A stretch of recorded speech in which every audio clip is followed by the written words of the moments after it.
Assalamualaikum warahmatullahi wabarakatuh. Alhamdulillahirabbil alamin. Nahmaduhu wa nasta'inuhu wa nastaghfiruh. Segala puji dan syukur kepada Allah Subhanahu wa taala atas limpahan nikmat dan rahmatnya kepada kita. Terutama nikmat Allah masih memberi kita hidayah dan iman yang dengan itu mudah-mudahan kita mampu menggerakkan seluruh tubuh kita untuk beribadah dan taat kepada Allah Subhanahu wa taala. Kalau seandainya Allah mencabut satu nikmat ini saja, yaitu nikmat iman, maka apapun yang Allah berikan kepada kita di dunia tetap menjadi sia-sia. Tetapi sebaliknya, kalau Allah berikan nikmat ini saja satu untuk kita dan Allah cabut semua nikmat dunia, tetaplah hidup kita bahagia dan mudah-mudahan menjadi berkah. Ini kalau Allah kasih nikmat iman. Sehingga kita harus selalu mensyukuri nikmat iman, hidayah, hijrah, taubat. Mudah-mudahan dengan kita syukuri nikmat iman ini, Allah akan menambahkan nikmat-nikmat iman berikutnya. La in syakartum la azidannakum, atau liyazdadu imanan ma'a imanihim, supaya bertambahlah iman bersama iman mereka yang sudah ada di dalam hati. Jadi iman itu kayak rezeki, bisa bertambah, bisa berkurang.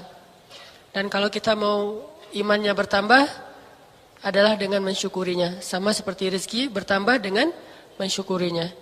Bentuk syukur terhadap rezeki dengan berbagi. Bentuk syukur dengan iman adalah dengan beramal soleh. Jadi kalau iman kita syukuri dengan taat, beramal soleh, yazdad, iman itu bertambah. Yazdadu bitta'ah wa yanqusu bil ma'siyah. Bertambah dengan ketaatan dan berkurang dengan dosa atau maksiat. Mudah-mudahan kita selalu bertahmid kepada Allah. Kalaupun hari ini merasa mungkin belum mendapatkan tambahan dalam rezeki, tapi setidaknya kita masih diberikan iman oleh Allah Subhanahu wa taala. Dan saya yakin selain nikmat iman, Allah sebetulnya setiap hari memberikan kita nikmat-nikmat yang tidak terhingga jumlahnya. Jadi alhamdulillah ala kulli hal. Kemudian yang kedua, salawat dan salam semoga terlimpahkan kepada kekasih kita, teladan kita, yang bukan hanya dengan ucapan kita memuji-muji beliau, tetapi juga kita berusaha terus meneladani Rasulullah SAW. Fissarra wa dharra, dalam keadaan lapang ataupun dalam keadaan sempit. Sehingga mudah-mudahan kelak di akhirat kita bisa bertemu dengan Rasulullah sallallahu alaihi wasallam. Teman-teman yang dirahmati Allah Subhanahu wa taala, pada malam ini kita akan membahas tentang hubungan akhlak dengan semua tema di dalam agama kita.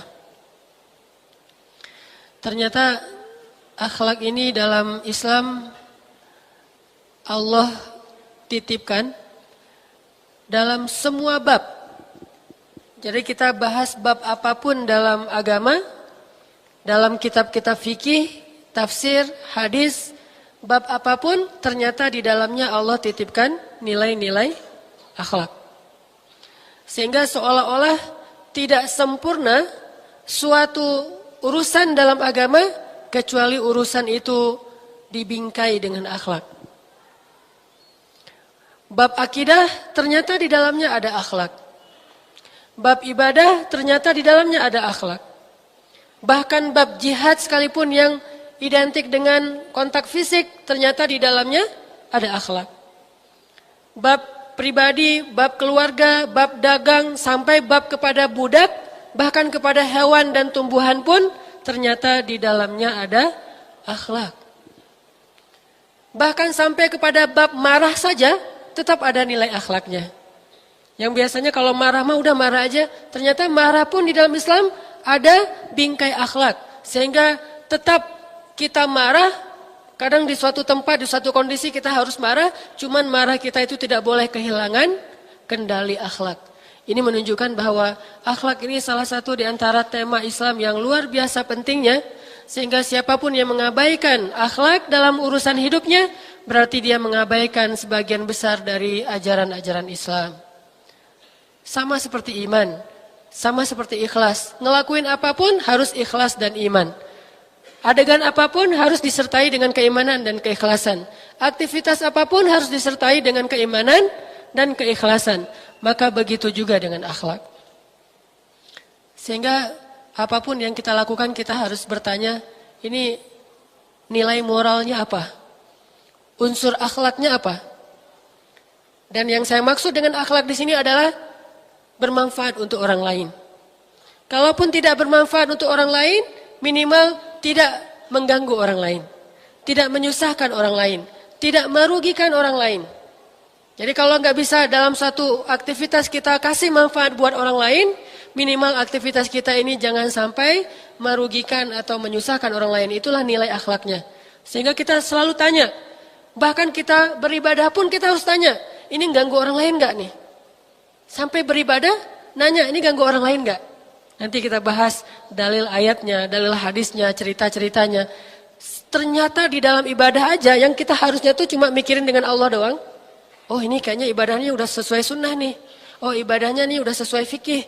Oh ibadahnya nih insya Allah ikhlas. Berarti dengan Allah sudah benar. Masih harus buat satu pertanyaan lagi tentang, ibadah saya nggak ganggu orang nggak ya? Sampai segitunya coba. Kalau ibadah kita mengganggu orang lain, kita perlu mengkondisikan lagi ibadah kita sampai dia tidak mengganggu orang lain. Baru ibadah itu ibadah yang diridhai Allah SWT. Sebegitu pentingnya pesan atau tema akhlak di dalam bab-bab ilmu agama Islam kita.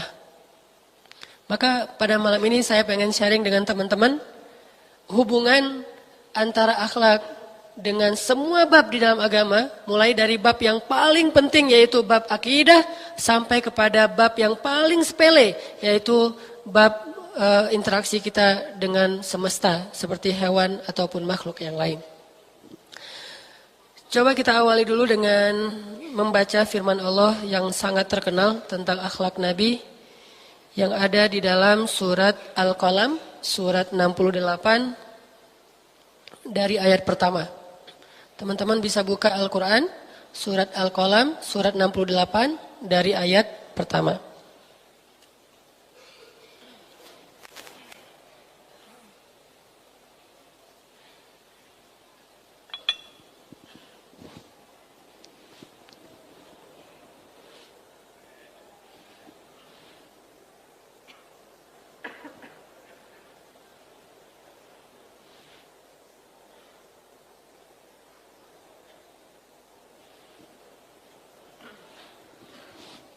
Surat Al-Qalam dari ayat pertama.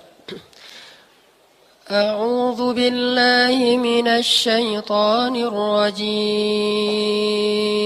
Mangga.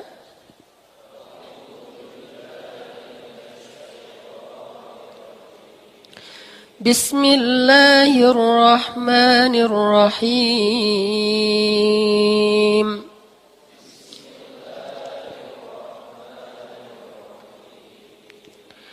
Nun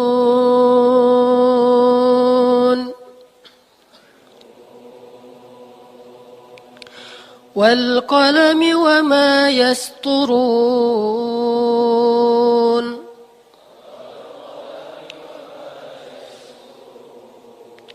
ma anta bi ni'mati rabbika bimajnun.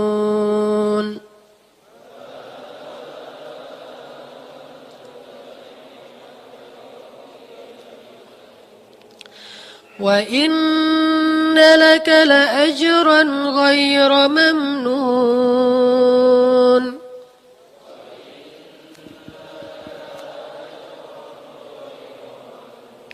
Wa innaka la'ala khuluqin 'azim.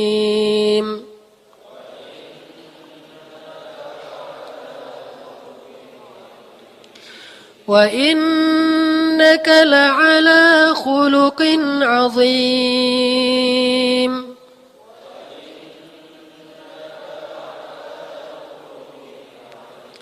Wa innaka la'ala khuluqin 'azim.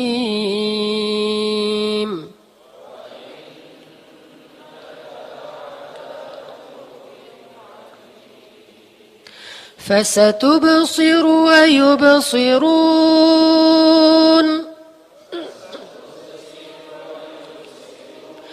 بأيكم المفتون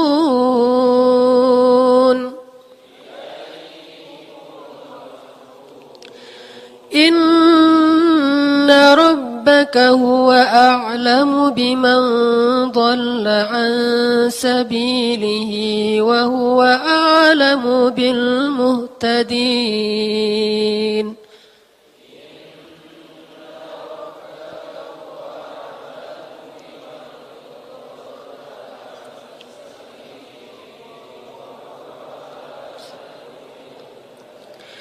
فلا تطع المكذبين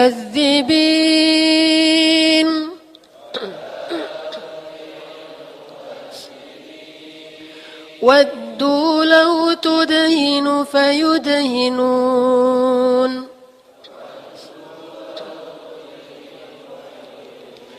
ولا تطع كل حلاف مهين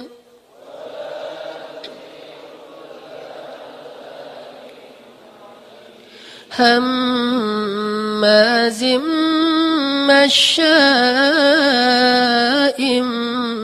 بنميم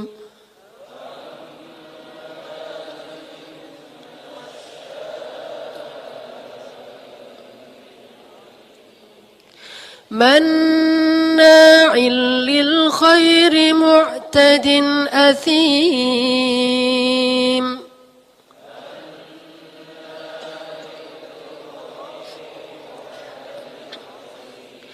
عتل بعد ذلك زنيم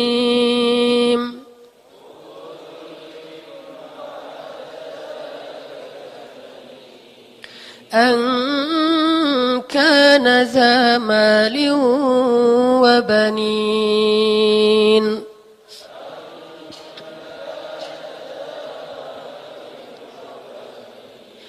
إذا تتلى عليه آياتنا قال أساطير الأولين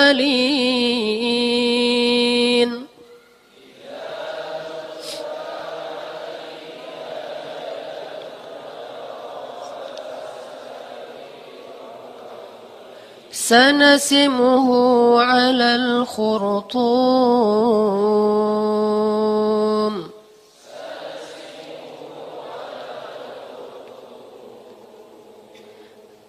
Sadaqallahul azim. Coba teman-teman perhatikan di ayat keempat surat Al-Qalam. Allah Subhanahu wa taala berfirman, "Wa innaka la'ala khuluqin azim." Sesungguhnya engkau wahai Muhammad benar-benar berada atau memiliki akhlak yang luar biasa. Azim. Azim itu menakjubkan. Azim itu istimewa banget, menakjubkan, di atas rata-rata. Dan Allah Subhanahu wa taala ketika mengatakan Rasulullah itu memiliki akhlak yang sangat menakjubkan, Allah menggunakan 2 kali penegasan. Pertama Allah mengatakan wa innaka, dan sesungguhnya engkau. Kemudian Allah menggunakan huruf lam ta'kid, yaitu la'ala. Padahal Allah bisa saja mengatakan wa innaka ala khuluqin azim, atau wa anta la'ala khuluqin azim. Allah bisa saja memilih salah satu di antara huruf penegasan ini. Bisa bisa la. Tetapi Allah menggunakan dua-duanya sekaligus. Wa innaka la'ala. Seolah-olah Allah mengatakan sesungguhnya engkau benar-benar, tidak diragukan sama sekali, ala khuluqin azim, memiliki akhlak yang luar biasa. Sampai Allah seolah-olah ngomongnya itu dengan penuh ketakjuban. Coba bayangin teman-teman yang dirahmati Allah. Allah saja ketika menjelaskan tentang akhlak Nabi, bahasanya tuh kayak takjub banget gitu. Kayak seorang laki-laki yang sedang memuja perempuan, saking takjubnya, dia menggunakan penegasan-penegasan yang sangat banyak. Wah itu luar biasa, itu keren banget, pokoknya keren banget. Sampai ada penegasan suara, panjangnya kalimat. Kalau orang Jawa itu nyebutnya dengan istilah, kalau banter itu kenceng, tapi kalau kenceng banget, bianter. Sampai ada ada bi antar, ada bi takkid di situ teh. Orang Sunda ngomongnya gimana? Kalau ada penegasan gitu. Pisan gitu ya. Gitu gak sih? Pisannya tuh panjang. Jadi mat arid lis sukun. Pisan saking panjangnya. Kalau biasa aja pisan lah gitu ya. Ini mah pisannya mat wajib muttasil. Jadi tidak ada mazhab kalau wajib muttasil kan semua riwayat membaca panjang. Kalau munfasil ada yang membaca panjang, ada yang membaca pendek. Misalnya ya ayyuhalladzina amanu in tuti'u. Itu kan munfasil. Ada yang baca ya ayyuhalladzina amanu in tuti'. Kalau ini enggak ada lagi ikhtilaf. Semuanya bacanya panjang. Pisan. Wah, ini berarti ada banget gitu. Kalau orang Jawa biantar. Kalau enak tuh orang Jawa bilangnya enak, tapi kalau enak banget wena. Jadi ada u-nya dulu, bukan enak tapi wena. Ini namanya takkid. Dalam bahasa Arab menggunakan huruf in dan kata in dan huruf la. Wa innaka pakai tasydid. Sama kayak Allah bilang ghairil maghdubi alaihim waladdallin.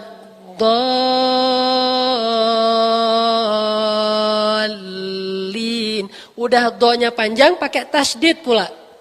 Itu artinya sesat banget. Itu maksudnya gitu. Bukan sesat. Kalau sesat doang dol. Tapi kalau sesat banget dolin. Jadi nggak boleh kita, aduh, saya mah malas buat panjang-panjang, biasa-biasa aja deh. Saya mah orangnya nggak mau berlebihan. Walau dolin, nggak boleh. Karena di situ yang dimaksud sesat banget. Begitu juga dengan ini. Wa innaka la'ala khuluqin azim. Udah ada kalimat azim. Ditambah dengan lam, ditambah dengan in. Wah, luar biasa. Jadi Allah kayak lagi takjub banget kepada akhlak Nabi. Allah kan maha hidup. Pernah ngelihat akhlaknya Nabi Adam.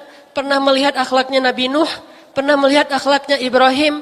Pernah melihat kesabaran Nabi Nuh terhadap istrinya. Pernah melihat kesabaran Nabi Ayub dengan penyakitnya. Pernah melihat kesabaran Nabi Lut kepada istrinya. Tapi Allah tidak pernah setakjub menggambarkan akhlak Rasulullah SAW. Kalau Allah mengatakan akhlak nabi-nabi yang lain, Allah nggak seperti ini banget.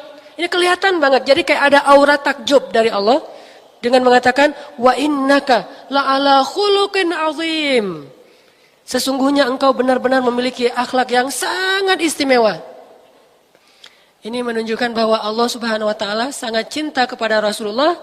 Salah satunya adalah karena Rasulullah ini memiliki akhlak yang paling istimewa. Khuluqin jamaknya akhlak.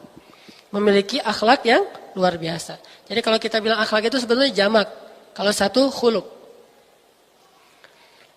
Dan nanti kalau teman-teman perhatikan bahasa Al-Quran dengan tadabbur, kita akan melihat misalnya ternyata di paragraf ini Allah melarang kita untuk taat kepada dua jenis orang. Allah melarang kita untuk taat kepada dua jenis orang. Pertama, jenis orang yang enggak boleh kita taati itu ada di ayat ke-8. Fala tuti'il mukadzibin. Jangan taat kepada orang yang mendustakan. Yaitu yang tidak beriman. Jangan taat kepada orang yang tidak beriman. Maksudnya, jangan ikutin orang-orang yang mendustakan agama Allah. Mendustakan ayat-ayat Allah. Mendustakan syariat Allah Subhanahu wa taala. Jangan ikutin mereka. Jangan teladani mereka maksudnya. Udah teladanilah Rasulullah. Jelas-jelas beliau itu hamba Allah, kekasih Allah, utusan Allah yang akhlaknya udah sempurna. Jadi kalian jangan kepancing dan jadi meniru akhlak-akhlak orang yang mukadzibin, yang mendustakan Allah Subhanahu wa taala. Mereka bukan teladan kalian. Jadi jangan tiru mereka, tapi tirulah Rasulullah sallallahu alaihi wasallam. Kalau meniru mukadzibin itu gimana? Sok-sok kritis kalau urusan agama. Tapi kurang kritis kalau urusan yang lain. Ini berarti mengikuti mukadzibin. Giliran masalah agama, dia harus logis banget. Tapi giliran masalah lain, dia kurang logis. Kan banyak orang kayak gitu tuh. Kalau ngomongin tentang Tuhan, dia harus logis. Ngomongin tentang syariat, harus logis. Ngomongin tentang Nabi, harus logis. Ngomongin tentang Al-Quran, harus logis. ternyata dia mah pakai banyak sekali ritual-ritual yang entah berasal dari nenek moyang mana, yang kalau menurut kita sangat tidak logis. Dia pakai dupa gitu, dia ibadahnya ibadah menyembah pohon, dia menyembah patung misalnya, itu kan sangat tidak logis. Giliran masalah yang lain dia tidak logis, giliran masalah agama harus logis. Padahal masalah yang dia lakukan itu seringnya sangat mudah untuk dicerna dengan logika sederhana. Tidak perlu logika rumit bahwa itu salah. Kayak misalnya orang nyembah pohon, nyembah patung, nyembah kuburan. Bukankah itu logikanya sangat sederhana untuk mengetahui itu salah? Tapi giliran agama harus logis. Ini berarti meneladani orang-orang yang mukadzibin. Orang-orang yang mendustakan. Itu satu. Kedua, orang yang gak boleh kita taati ada di ayat 10. Jadi 2 kali Allah bilang fala tuti'. Di ayat ke-10 wala tuti'. Siapa? Kullahallafim mahin, hammazin, masya'im binamim, manna'in lil khair, mu'tadin, athim, utul, zanim. Coba lihat. Semua sifat-sifat disebutkan. Yang pertama hallaf. Yang kedua mahin. Yang ketiga hammaz. Yang keempat masya' binamim. Yang kelima manna'. Yang keenam mu'tad. Yang ketujuh, asim. Yang kedelapan, utullin. Yang kesembilan, zanim. Semua ini adalah sifat tercela. Semua ini sifat tercela. Jadi maksud Allah, jangan juga kalian meneladani, mengikuti, berteman dengan orang-orang yang sifatnya tercela. Ucapannya tercela, sikapnya tercela, raut wajahnya tercela, pikirannya tercela, tangannya tercela. Semua tentang mereka sampai 9 ketercelaan Allah sebutkan sekaligus. Jangan la tuti'. Maksud la tuti', jangan ikutin mereka. Jangan berteman dengan mereka. Kenapa? Seharusnya kalian mengikuti orang yang la ala khuluqin azim. Yang akhlaknya sempurna sekali dalam segala hal. Coba lihat. Allah ketika ngomongin orang yang akhlaknya buruk. Kayak marah gitu ya. Manna'in, masya'in, zanim, dan seterusnya. Allah tuh kayak marah banget kepada orang-orang itu. Jadi kalau kita baca itu iramanya kurang lebih.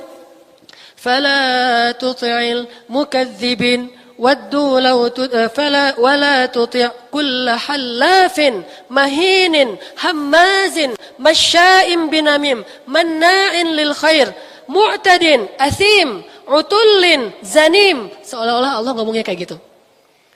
Ketika Allah ngomong tentang akhlak Nabi, wa innaka la'ala khuluqin azim. Allah kayak takjub.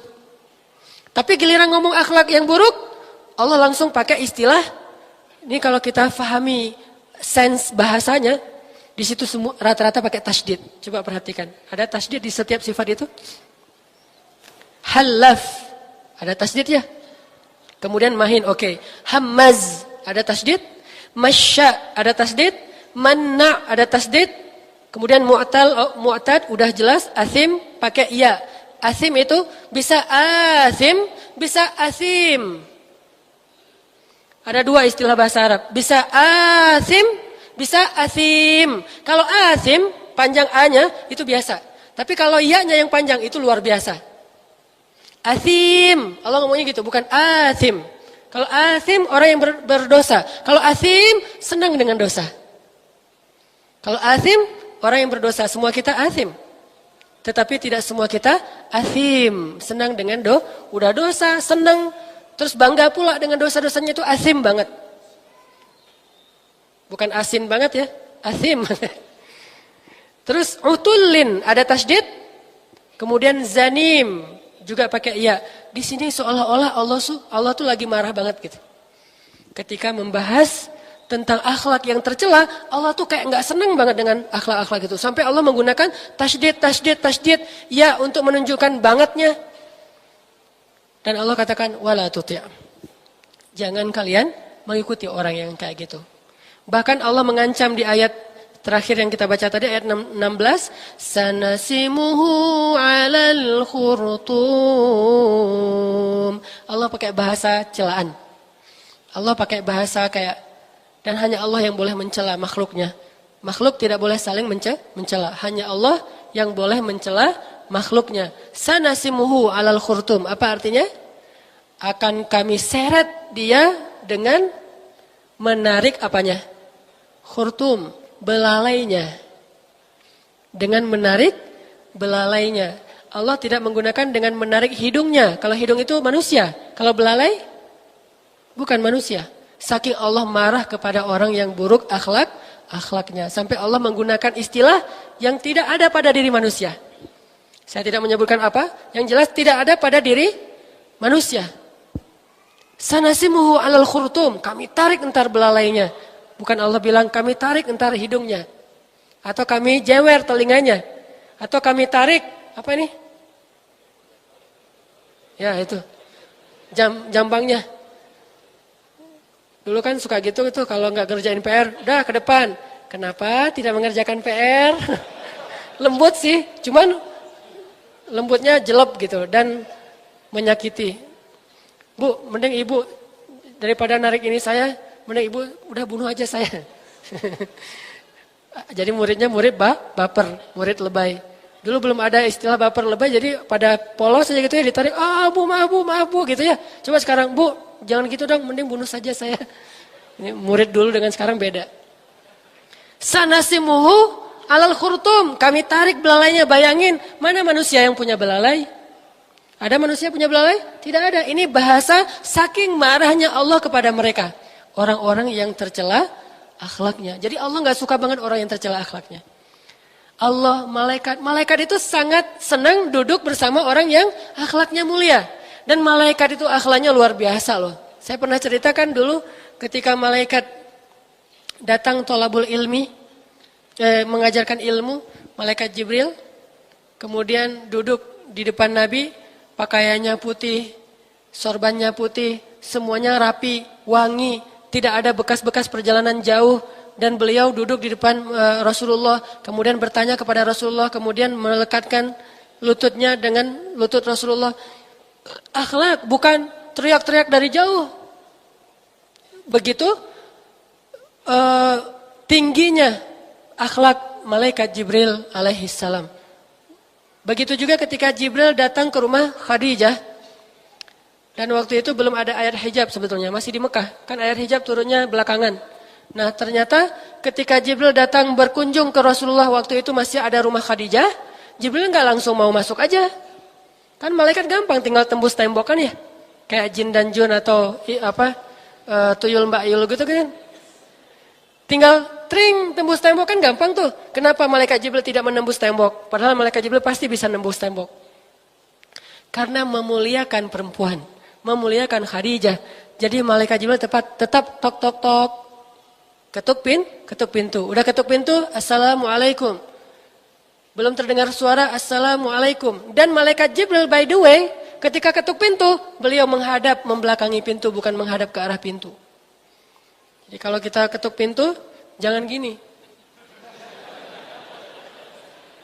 Malaikat Jibril itu ketuk pintu by the way-nya gini.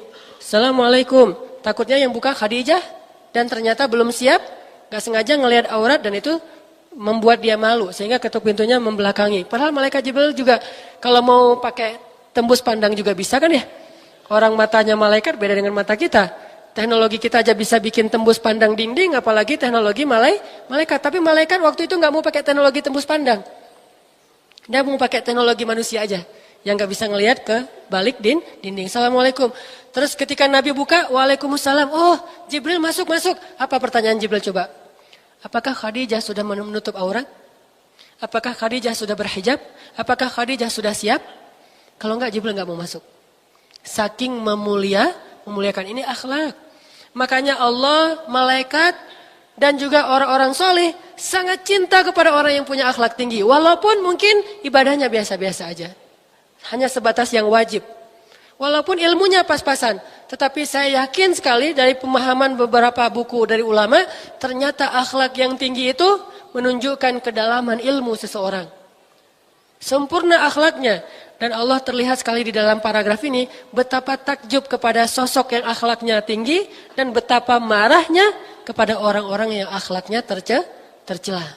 Sampai Allah ngomongin mereka itu kayak gemeteran gitu. Saking Allah marah. Sampai kayak tasdid semua jadi kayak gemeteran. Gitu kayak ngomongnya. Kalau tentang akhlak yang buruk. Tapi kalau ngomongin akhlak yang baik. Allah tuh kayak berbunga-bunga. Wah, wa innaka la'ala khuluqin azim. Luar biasa akhlaknya. Sehingga siapapun yang ingin dicintai oleh Allah yang Maha Rahman, milikilah sifat Rahman.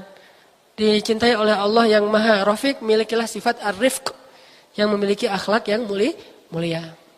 Nah, sekarang kita bahas teman-teman hubungan, ini tadi poin pertama mah tentang pentingnya akhlak dalam Islam.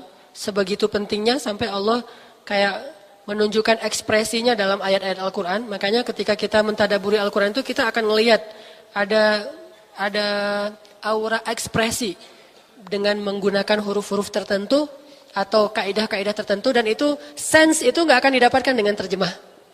Itulah pentingnya belajar bahasa Arab. Kalau kita ngerti bahasa Arab, kita wah jadi gitu. Tapi kalau baca terjemah, oh gitu doang. Kalau kita baca bahasa Arab asli dan kita paham, kita akan bilang, oh wah luar biasa nih, wah gitu ya. Atau kalau orangnya soleh, Masya Allah gitu kan. Karena tahu sense-nya. Tapi kalau baca terjemah flat, kayak datar aja nggak ada ekspresi apa-apa. Karena terjemah, coba bayangin kalau ada tasydid kayak tadi, ada ya tambahan, nggak bisa ngomongin apa-apa ya. Masa terjemahannya orang yang berbuat dosa dalam kurung banget, kan susah kan ya? Jadi bahasa Arab tidak bisa diwakili dengan terjemah. Sehingga kita jadi tahu ada kayak aura-aura ekspresinya Allah di dalam huruf-huruf dan kata-kata di dalam Al-Quran. Kita bahas yang pertama hubungan atau akhlak di dalam akidah. Ternyata dalam akidah aja itu ada titipan akhlak. Di antara contoh akhlak dalam akidah itu adalah, coba teman-teman buka surat Al-An'am ayat 108. Ini contoh akhlak dalam akidah. Surat Al-An'am ayat 108.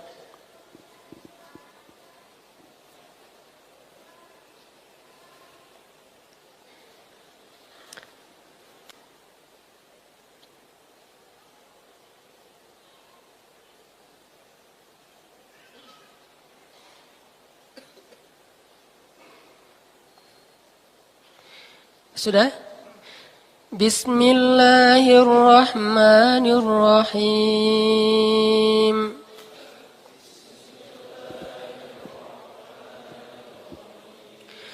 ولا تسبوا الذين يدعون من دون الله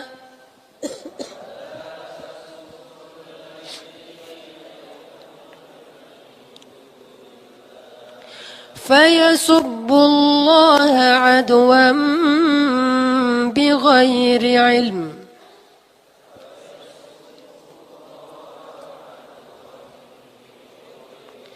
كذلك زينا لكل أمة عملهم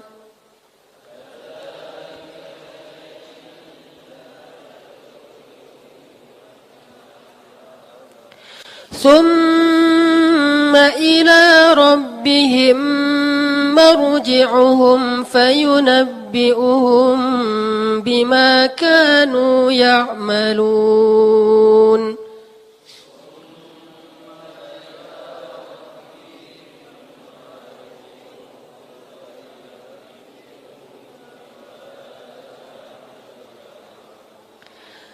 Dan janganlah kalian mencela sembahan-sembahan yang mereka sembah selain Allah. Sembahan-sembahan itu benar apa salah? Salah. Menyembah patung, menyembah nenek moyang, menyembah batu, apapun selain Allah nggak ada yang benar kan ya? Karena satu-satunya sembahan yang berhak la ilaha illallah, cuma Allah doang yang ma'bud atau yang ilah, yang pantas disembah. Selain itu tidak ada yang pantas disembah. Semuanya salah, semuanya syirik, semuanya batil, semuanya keliru. Tetapi meskipun salah, keliru, nggak benar, Allah mengatakan la tasubbu, jangan celah. Jangan mencela Tuhan-Tuhan yang mereka sembah. Allah bahkan nggak menyebut Tuhan, sembahan-sembahan. Jangan mencela sembahan-sembahan mereka. Misalnya kita bikin karikatur mencela dewa-dewa orang agama lain. Itu nggak boleh malah dalam Islam. Kalau sembahan mereka aja nggak boleh dicela, padahal jelas-jelas nggak ada, jelas-jelas salah, apalagi yang menyembahnya. Kalau yang menyembahnya belum tentu selama-lamanya dia kayak gitu. bisa jadi suatu saat dia akan dapat hidayah, kemudian menjadi seorang hamba Allah. Itu apalagi lebih nggak boleh lagi dicela. Bahkan sembahannya aja nggak boleh dicela. Wala tasubbu, janganlah kalian mencela sembahan-sembahan yang mereka sembah selain Allah, karena nanti mereka akan mencela Allah bukan melampaui batas. Itu terjemahannya keliru. Aduan itu karena bermusuhan, karena terpancing. Jadi gara-gara kalian mencela Tuhan mereka jadi marah, akhirnya mencela Allah dan mereka tidak tahu. Bahasa Allah, mereka tidak tahu. Demikianlah kami jadikan setiap umat itu menganggap baik perbuatan mereka. Bagi agama lain, menurut mereka apa yang mereka lakukan baik atau salah? Baik. Karena Allah biarkan seperti itu, setiap umat itu memandang baik perbuatan mereka walaupun salah. Kemudian kepada Tuhan merekalah mereka kembali, lalu Dia memberitahukan atau menghisap kepada mereka apa yang dahulu mereka kerjakan. Ini jelas bab akidah. Dalam bab akidah aja ada akhlak, jangan mencela. Udah aja ngasih tahu bahwa Allah itu maha benar, bahwa Tuhan yang kalian sembah itu salah, tapi jangan memperolok-olok Tuhannya. Mengatakan Tuhan kalian itu salah, boleh, tapi memperolok-olok Tuhan itu tidak boleh. Ini akhlak yang luar biasa dalam Islam, bahkan dalam bab yang kayaknya agak-agak nggak nyambung dengan akhlak, tapi ternyata nyambung juga, ada juga nilai akhlak, yaitu di dalam bab akidah. Nanti kita bahas lagi dalam bab-bab yang lain, unsur-unsur akhlak dan juga teladan dari Rasulullah SAW dan prakteknya dalam kehidupan kita, insya Allah setelah selesai sholat Isya. Bismillahirrahmanirrahim. Teman-teman yang dirahmati Allah Subhanahu wa taala, tujuan dari pembahasan kita pada malam ini adalah gimana cara kita selalu menimbang-nimbang unsur akhlak dalam setiap aktivitas kita. Bahkan termasuk dalam masalah akidah kita dan juga ibadah kita. Kalau muamalah sudah pastilah ya. Muamalah kan emang hablum minan nas, hubungan dengan manusia. Udah pasti harus ada unsur akhlaknya.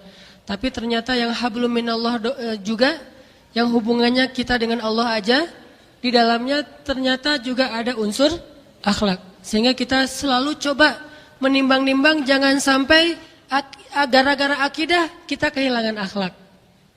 Gara-gara ibadah kita kehilangan akhlak. Dan gara-gara pengen menjadi orang yang secara muamalah itu eksis, juga kehilangan akhlak. Jadi gara-gara akidah kehilangan akhlak banyak. Salah satunya tadi, begitu semangat akidahnya tinggi, akhirnya mencela Tuhan-Tuhan yang tidak benar dari sembahan-sembahan orang lain misalnya. Ini kan gara-gara semangat tinggi. Dia la ilaha illallah, tidak ada Tuhan yang patut disembah selain Allah. Berarti semua ini tidak patut disembah. Maka saking semangatnya dia celah satu-satu. Dia bikin karikatur, dia bikin kalimat-kalimat, caption, komen, apapun yang sifatnya mencela sembahan-sembahan orang lain. Ini saking semangatnya. Benar semangat itu, tapi salah karena tidak dibingkai dengan akhlak. Jadi ada orang gara-gara akidah kehilangan akhlak, ada. Ada juga yang gara-gara ibadah kehilangan akhlak. Ini lebih banyak. Gara-gara ibadah kehilangan akhlak, ini lebih banyak lagi. Terutama kalau teman-teman pergi umroh dan haji. Ini kan ibadah yang luar biasa ya. Tapi justru saking pengen taatnya, saking pengen dapat fadilah yang besar, malah mengabaikan unsur-unsur akhlak. Ini banyak sekali. Dan juga dalam mencari keutamaan dalam muamalah, pengen eksis, pengen banyak followers, pengen bikin heboh, pengen terkenal, pengen kaya, pengen banyak teman, akhirnya juga kehilangan unsur akhlak. Ini yang kita hindari. Jadi tujuan dari pembahasan kita malam ini yang humanity dan morality adalah coba kita selalu menimbang-nimbang dua hal dalam aktivitas hidup kita. Satu, ini berpahala nggak di sisi Allah? Itu yang pertama kita tanya. Yang kita lakukan ini berpahala nggak di sisi Allah? Setelah kita bertanya itu, kemudian pertanyaan kedua, ini bermanfaat nggak untuk orang lain? Kalau nggak ada manfaat, minimal ini ganggu orang lain nggak sih? Menzalimi orang lain nggak sih? Nyusahin orang lain nggak sih? Minimal itu. Berpahala nggak di sisi Allah? Oke, berpahala. Alhamdulillah. Berarti ada satu pertanyaan lagi nih. Belum tentu juga yang kita anggap berpahala ternyata udah benar. Pertanyaan kedua supaya lebih utuh, tanya, ini ada manfaatnya enggak untuk orang lain? Kalau enggak ada, tanya lagi, atau minimal ngerugiin orang lain enggak? Nyusahin orang lain enggak? Kalau enggak ada, maka insya Allah ini sudah sempurna. Dua hal ini harus jadi pertimbangan kita. Ini pola pikir yang sangat sederhana, tetapi ini terus dipakai dalam kondisi apapun. Termasuk dalam dakwah. Kita berdakwah nih, ini berpahala enggak ya? Insya Allah, namanya berdakwah kan ya? Insya Allah, namanya orang berdakwah, siapa yang menunjukkan kepada jalan kebaikan, maka dia dapat pahala dari orang yang melakukan kebaikan. Sampai Nabi mengatakan, jika ada orang yang Allah beri hidayah lewat kamu, itu lebih baik daripada dunia dan seisinya. Lebih baik daripada dunia dan seisinya. Berpahala, tapi tanya dulu, pertanyaan kedua. Dakwah ini memang berpahala, tapi dakwah saya ini bermanfaat enggak buat orang lain? Jangan-jangan kita berdakwah bukan bermanfaat, malah memecah belahkan. Belum tentu yang berpahala itu bermanfaat, karena bisa jadi yang berpahala kalau ditempatkan di satu tempat yang tidak layak atau tidak pantas, tidak pada tempatnya, maka itu justru mengurangi manfaat, bahkan memunculkan mudarat. Malah memecah belahkan. Kayak kita nge-broadcast hadis. Hadisnya sahih, tapi pemahamannya dhaif. Ini banyak nih. Saya pernah bilang, hadis dhaif dengan pemahaman sahih itu lebih aman daripada hadis sahih dengan pemahaman dhaif. Saya ulangin, hadis dhaif dengan pemahaman yang sahih itu lebih aman daripada hadis sahih dengan pemahaman yang dhaif. Contohnya, bahkan hadis yang palsu. Kalau palsu hadis bukan hadis. Kalau dhaif masih hadis. Walaupun dhaif tapi masih hadis. Dan kata para ulama, hadis dhaif itu lebih utama daripada ucapan-ucapan para ulama. Jadi kalau quote dari para ulama aja kita copy paste, kita share, apalagi hadis dhaif. Bahkan quote dari orang kafir aja kita share kan? Ada quote dari siapa gitu? Motivator siapa kita ambil. Wah ini bagus nih kita share. Giliran hadis, oh itu dhaif, tinggalkan saja. Gimana kita meletakkan hadis? Hadis dhaif, semua ulama sepakat lebih utama daripada kata-kata para ulama. Dan dia boleh dipakai dengan syarat tidak bertentangan dengan hadis sahih. Cuma itu syaratnya. Tidak bertentangan dengan hadis sahih. Kalau tidak bertentangan, enggak masalah sebagai motivasi, penyemangat. Sehingga hadis dhaif, bahkan hadis palsu, bagi orang yang pemahamannya sahih masih aman ketimbang hadis sahih bagi orang yang pemahamannya dhaif. Kalau orangnya pemahamannya sahih, begitu hadisnya palsu, dia akan bilang jangan pakai ininya palsu. Pemahamannya sahih kan? Hadisnya dhaif, oh enggak apa-apa kita pakai karena enggak bertentangan dengan hadis sahih. Lagian ini juga baik, bagus. Tapi hadis sahih dengan pemahaman yang dhaif malah bahaya. Hadisnya maksudnya ini, dia maksudnya yang lain. Salah faham, salah tangkap. Sehingga tetap dakwah pun sekalian, walaupun berpahala di sisi Allah, kita harus tanya unsur, bermanfaat enggak nih untuk orang lain? Kalau tidak ada manfaat, minimal ini membahayakan enggak nih? Merugikan enggak? Menyusahkan enggak? Meresahkan tidak dakwah saya? Kalau meresahkan, maka kita harus memikirkan tentang how to yang lebih layak, lebih pantas sehingga memunculkan manfaat. Akidah, ibadah, dakwah, muamalah, jihad, dan semua unsur dalam agama kita, di dalamnya harus selalu kita tanya, ini ada manfaatnya enggak ya? Kalau enggak ada manfaatnya, tapi minimal manfaatnya mungkin buat kita sendiri, enggak ada manfaat buat orang lain, maka minimal kita bertanya, tapi ganggu orang enggak ya? Itu. Ini baru akhlak. Ini nyusahin orang enggak ya? Ini bikin dia sedih enggak ya? Apalagi ke orang tua. Kadang-kadang kita berdakwah, dalil-dalil kita sih benar, cuman gara-gara dalil-dalil itu bikin orang tua kita sedih dan terluka. Berarti bukan dalilnya yang salah. Kearifan, kebijaksanaan dan akhlak kita yang salah dalam membawa dalil-dalil yang benar. Sehingga Ali bin Abi Thalib menyebutnya dengan istilah kalimatul haq urida bihal batil. Kalimat yang benar tetapi difahami secara batil. Selalu harus tanya unsur ini, unsur akhlak setelah unsur iman dan akidah. Pastinya iman dan akidah nomor 1, enggak pernah tergantikan. Tapi bukan berhenti di situ aja. harus disempurnakan dengan bertanya unsur akhlaknya ada nggak nih yang positif. Kalau nggak positif pun minimal nggak negatif deh. Ya flat gitu aja, nggak bermanfaat juga, nggak ngerugiin juga. Cuma buat diri sendiri, masih aman. Akidah.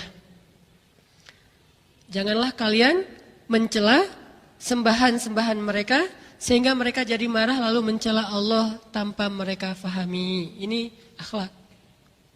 Nanti ada lagi hadis atau ayat juga ada misalnya la ikraha fiddin. Enggak boleh maksa-maksa dalam urusan agama. Bayangin dalam urusan agama, bukankah Allah mengatakan innad dina indallahil Islam. وَمَنْ يَبْتَغِ غَيْرَ الْإِسْلَامِ دِينًا فَلَنْ يُقْبَلَ مِنْهُ. Sesungguhnya agama yang Allah ridhoi cuma Islam. Siapa yang mencari kebaikan di lain Islam, Allah tidak akan menerima. Beramal soleh apapun kalau enggak dalam Islam, Allah tolak. Berarti Islam paling benar kan? Dan kita yakin itu 100% Islam paling benar. Yang lain semuanya salah. Nasrani salah, Yahudi salah setelah datang Islam ya. Sebelum datang Islam, Nasrani itu agama Nabi Isa. Yahudi itu agama Nabi Musa. Tapi begitu datang Islam, Nasrani salah, Yahudi salah. Apalagi selain agama Samawi. Buddha, Hindu dan seterusnya. Menurut orang Islam, menurut kita yakin itu salah. Tapi walaupun mereka salah dan kita benar, la ikraha fiddin. Gak boleh paksain orang masuk agama kita yang pasti benar. Terus kalau din aja gak boleh, apalagi mazhab. Agama Islam yang udah pasti benar, gak boleh paksain orang ikut kita, apalagi mazhab yang belum tentu benar, karena ikhtilaf di antara ulama. NU, Muhammadiyah, Salafi, Ikhwan, Tablik, apalagi banyak kan ya. Kalau fikih mah Syafi'iyah, Malikiyah, Hanabilah, Hanafiyah, dan seterusnya. Agama Islam aja yang Allah udah menjamin pasti benar, la ikraha fiddin. Jangan paksain orang masuk agama Islam. Termasuk memaksa itu apa? Kalau ada orang non-muslim, sakit atau miskin, lapar, minta makan kepada kita, mau berobat dan minta bantuan kepada kita, terus kita mau bantu dia dengan memberi syarat, Pak masuk Islam baru saya bantu. Kalau Bapak nggak masuk Islam saya nggak akan bantu. Itu termasuk ikrah. Ulama mengatakan itu termasuk maksa, nggak boleh kayak gitu. Kalau mau bantu, bantu aja. Nggak boleh masang-masain harus syarat masuk Islam, itu nggak boleh dalam Islam. Nanti kalau udah kita bantu, udah selesai hajatnya, kita datang silaturahim, bujuk dia masuk Islam itu boleh. Tapi tidak menjadi syarat membantu, nggak boleh. Kalau agama lain memperlakukan kita kayak gitu, mereka bukan teladan kita, sehingga kita tidak perlu meniru mereka. Kalau agama lain kan beberapa ada yang model dakwahnya itu membantu dengan syarat tanda tangan pindah agama kan ya. Ada orang sakit, muslim, miskin, gak sanggup berobat, datang dia, Pak saya bantu ya semuanya gratis, tapi Bapak tanda tangan pindah agama. Itu mereka, dan mereka bukan teladan kita. Sehingga tidak perlu kita tiru, wah mereka kok boleh kayak gitu, masa kita gak boleh? Mereka bukan teladan kita. Teladan kita Rasulullah SAW. Tetap kita gak boleh. Giliran nanti mereka kayak gitu, kita gak perlu balas. Wah kemarin muslim digituin, sekarang saya gituin juga. Gak perlu. Kalau kita mau bantu, bantu aja. Bolehkah kita membantu mereka walaupun beda agama? Bukan cuma boleh, sangat boleh. Yang gak boleh membantu orang yang memerangi Islam. Bukan orang yang beda agama dengan Islam, tapi memerangi Islam. Seperti orang Syiah di Suriah misalnya, seperti orang Yahudi Bani Israel di Israel misalnya, itu memerangi Islam, gak perlu dibantu. Tapi kalau yang berbeda agama dan tidak memerangi Islam, namanya kafir zimmi, bukan kafir harbi. Zimmi itu artinya dijamin. Zimmah, orang Arab pasti ngerti banget istilah zimmah. Dijamin, hidupnya dijamin, hartanya dijamin, darahnya dijamin, kesejahteraannya dijamin, dilindungi zimmi itu. Sehingga bahkan menjadi kewajiban kita kalau kita mampu nolong dia, untuk menolong dia. Gak boleh dalam Islam, lihat unsur akhlaknya, la ikrah. Terus kalau gitu gimana caranya? Bujuk. Orang yang sedang dibujuk hatinya untuk masuk Islam, disebut mu'allaf. Bukan orang yang udah masuk Islam ya, itu mah istilah Indonesia banget. Dia mah mu'allaf, padahal udah masuk Islam 10 tahun yang lalu. Tapi masih dibilang mu'allaf, itu sebetulnya gak pas. Dan kita mulai sekarang yang udah ngaji ini, ganti istilah itu. Kalau orang udah masuk Islam karena kerelaan hatinya, dia muslim, bukan mu'allaf. Jadi mentang-mentang kita Islamnya dari lahir, kita Muslim. Dia mah mu'allaf. Jadi beda level. Gak ada itu. Bisa jadi dia lebih Muslim. Kita yang masih mu'allaf. Sholat karena ada masalah lagi ngecengin siapa. Itu mu'allaf itu.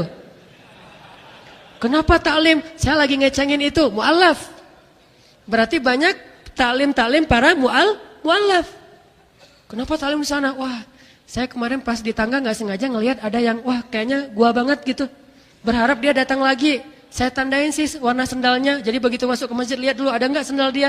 Kalau nggak ada pulang lagi gitu ya. Ternyata orangnya ada, cuma masukin sendal ke masjid pakai kresek. Gagal deh ya ngecengin seseorang. Nah ini orang mu'allaf nih, masih dibujuk hatinya untuk melakukan amal soleh. Sedangkan Muslim yang dengan kesadaran, walaupun baru 1 hari dia masuk Islam, dia namanya Muslim, bukan mu'allaf secara bahasa Arab. Dan dalam fikih juga kayak gitu. Makanya orang yang mau masuk Islam itu nggak dipaksa, tetapi dibujuk. Limu'allafati qulubuhum, orang yang hatinya sedang dibujuk. Artinya belum mantep atau malah belum masuk Islam. Berarti dia juga dikasih kayak misalnya ada harta lebih, kasih buat tetangga kita yang kayaknya kita lihat dia agak-agak labil gitu. Dia sering-sering ngepoin Islam, nanyain, saya baru beli buku ini tentang Islam, menurut kamu bagus nggak? Walaupun dia nggak masuk Islam, tapi dia beli buku. Kalau gitu besok kita beliin dia buku. Mu'allaf.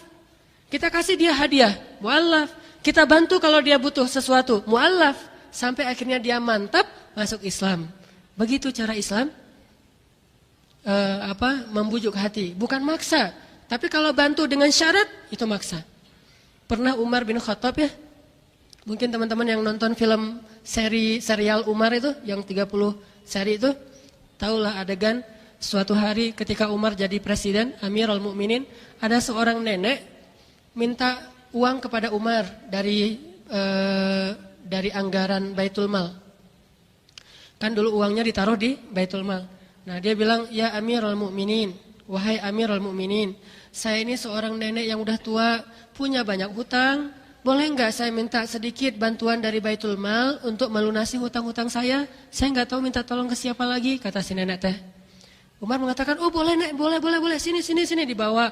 Akhirnya dikasih bantuan untuk membayar hutang. Setelah selesai dikasih, Umar ngelihat ternyata nenek itu pakai salib. Tadi enggak kelihatan, sekarang kelihatan ternyata si nenek ini pakai salib. Dan karena dulu mungkin semua orang Arab juga memakai kerudung. Walaupun kerudung itu syariat Islam, tapi di Arab mah kadang non Muslim juga pakai. Kalau kayak sekarang malah biarawati juga kan pakai hijab yang syar'i ya. Biarawati juga syar'i kan ya. Malah Muslim yang kurang-kurang syar'i nih. Biarawati lebih syar'i. Udah pakai warna putih di luar hitam lagi tuh kayak Bunda Maria gitu kan ya. Kayak Saint Mary. Jadi nggak ketahuan Muslim dan tidak Muslim. Baru ketahuan ternyata ada kalung salib. Begitu Umar melihat ada kalung salib, Umar langsung manggil lagi, "Nenek sebentar. Ada apa?" "Nenek, kan nenek udah ngelihat Islam begitu baik, akhlaknya luar biasa. Saya sebagai khalifah memberi bantuan juga buat nenek. Kenapa nenek gak masuk Islam?" Umar cuma nanya gitu doang. Jawaban nenek ini apa? "Ya Amirul Mukminin, saya itu perempuan yang sudah tua, udah gak sanggup mikirin yang berat-berat kayak gitu," kata dia. Jadi bagi dia agama itu berat. Dia mah gak mau pikir. Udah aja saya mah hidup aja biasa aja menghabiskan hari tua. Udah gak sanggup lagi mikir mana agama yang benar, mana agama yang salah. Udah gak sanggup mikir. Sama kayak kita gak sanggup nonton acara-acara debat gitu tuh gak sanggup.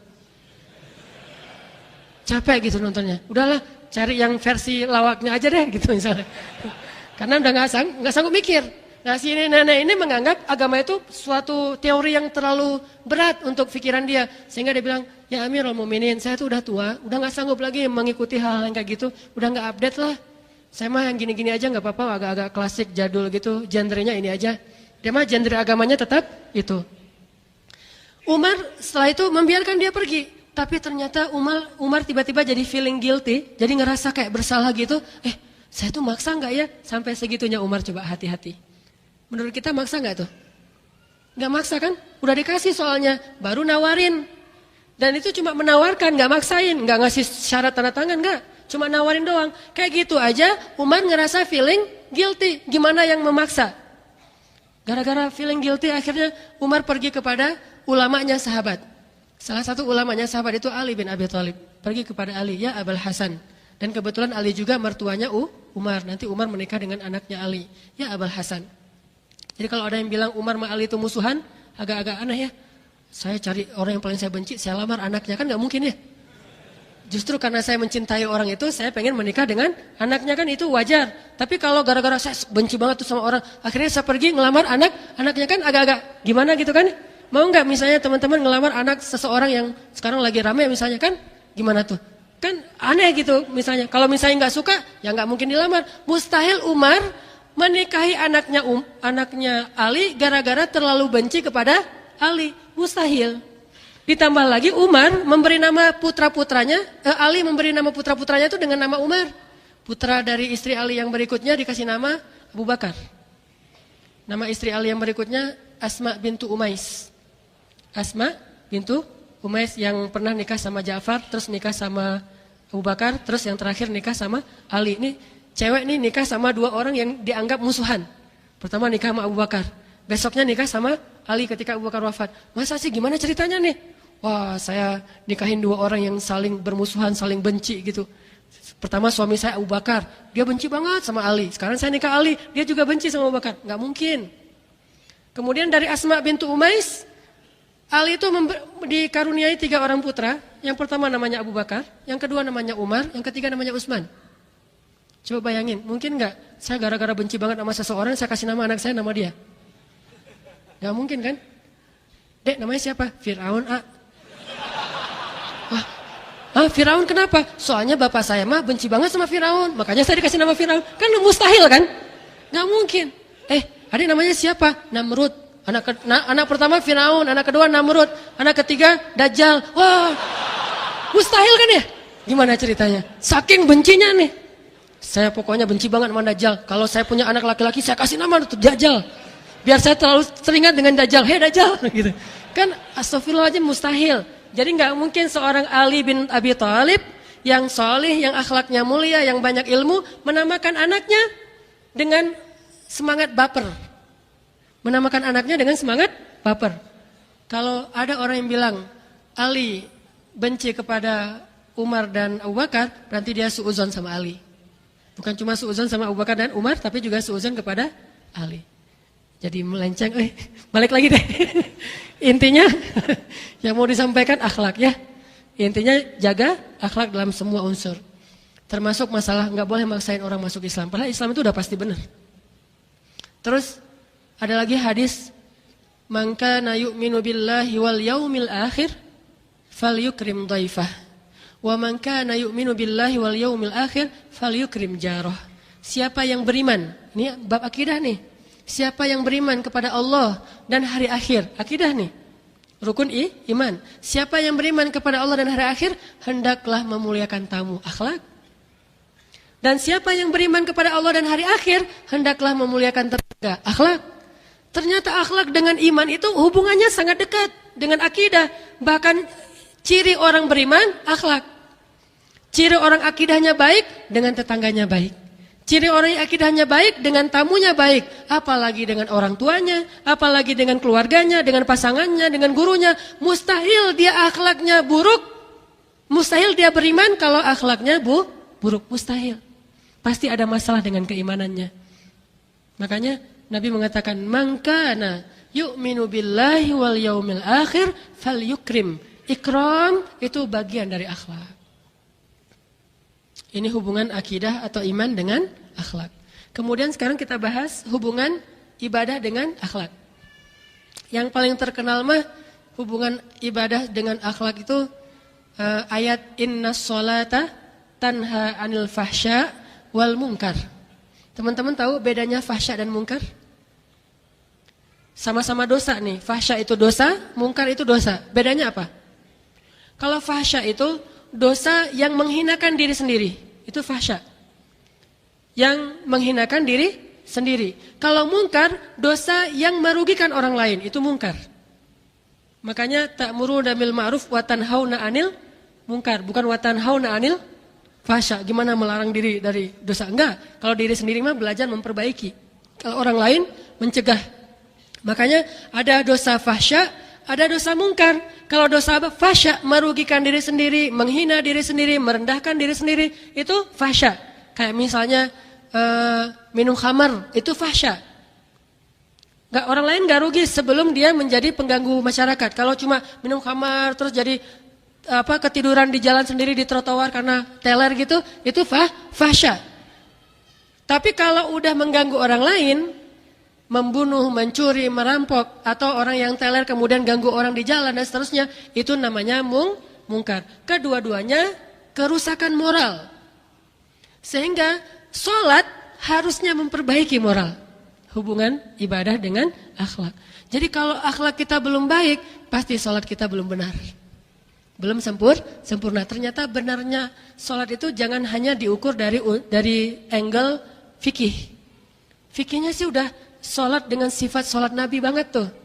Secara fikih, sholat kita tuh sifat sholat Nabi. Takbirnya, wah yakin banget gitu. Sampai niat aja tuh gak jadi, belum.